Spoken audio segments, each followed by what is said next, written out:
पवित्र राधापाद दर्शन और अँला नवमी शुभेच्छा। सकाल उठी गाधे पाधे रेडी होगी जमी मो ठाकुर पूजा करदेली आ ठाकुर पूजा करदेले जो शांति लगे सेटा कौथे ना आउ कथार अच्छी जे रुचु न रुचु खा पीता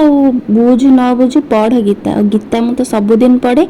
तापर टिके चा पी देकी मते फोन आसला मु चलली माने मंदिर को मोर दी जन सांग से वेट करथिले आउ जेहेतु टिके सुजोगटा मिली तेणुकर हाथ छड़ा करियार तो नाई आ पळै गली पाखरे थिबा जगन्नाथ मंदिर आ जोठिकी माने राधा रानी पूजा भी होता अँला गछ थिला भाविली जे एका बेलके दुईटी काम हो या भाविकी मु